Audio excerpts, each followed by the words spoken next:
Lorsque Bob Marley vient jouer à Ibiza en 78, l'île est un rendez-vous incontournable pour les hippies du monde entier. Les chevelus, ou peloutes, comme les appellent les locaux, ont envahi l'île au début des années 60.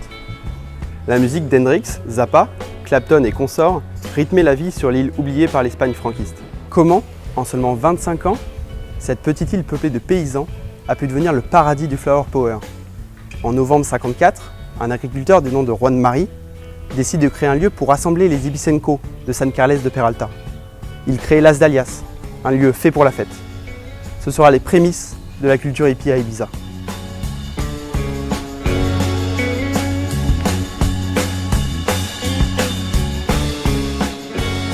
Nous prenons la direction de Las Dalias pour rencontrer Juanito, le fils de l'agriculteur. Il est né au cœur de l'Ibiza paysan. I was born in Las Dalias. My dad started, and I am the one who's going to continue with the dream he had. That's 1954, right here, it was nothing. It was like a couple of almendros, algarrobos, and maybe a couple of goats hanging around looking for the food. My dad bought this piece of land, and he always had the idea to build up a place where the Ibicencos and the payeses and the country people can make big celebrations like a wedding or comuniones, bautizos, you know, all kind of things. On those days he was a farmer, and everybody was living out of what you get it from the farmerland, okay? He was no hippie or... No. He got married very young with my mother, and the way they had to live, it was what you can do with your hands. That's it.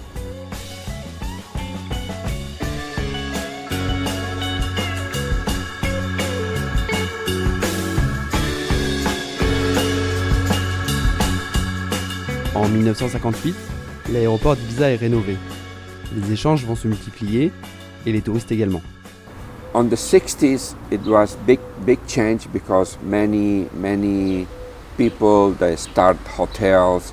The tourist life starts open, you know, the eyes to the Ibicencan people, and companies start looking like that's going to be a very good business. On the 70s, I was like 10 years old, and I remember right on this garden, a lot of English people, they came with buses, and my dad did a special thing for them. They called it like a barbecue, where it was a band playing, flamenco, and they could eat and drink for I don't know how many pesetas.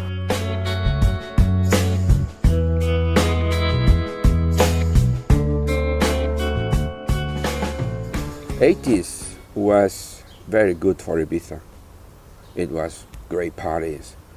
You know, we did not have these huge places where we had the Cool, we had Pasha, we had Anivsi. It was open air, and then they closed it. It was everything more organic, you know. De nombreux hippies, touristes des années 60, ont posé définitivement leurs valises à Ibiza. C'est le cas de Marina, une Suisse. Elle nous partage ses premiers souvenirs. Eh bien, en 69, c'était, il n'y avait pas toutes ces grosses baraques avec piscine, il y avait pas de, c'était pas grillagé, tu allais d'une colline à l'autre, voilà.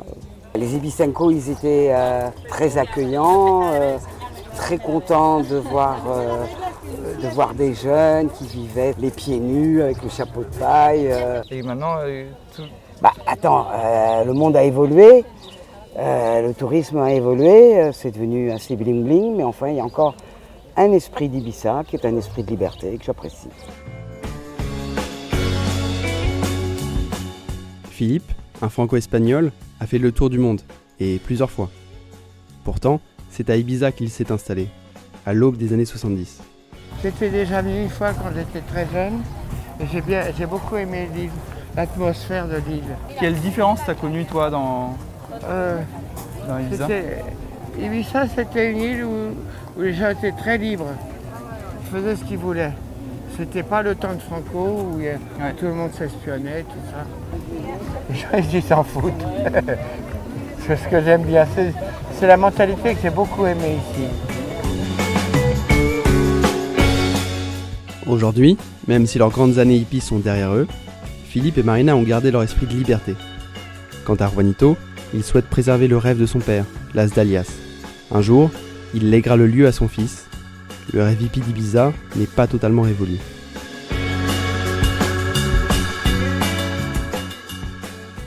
I mean, that was the beginning of something, and now maybe it's the end of something. I don't know.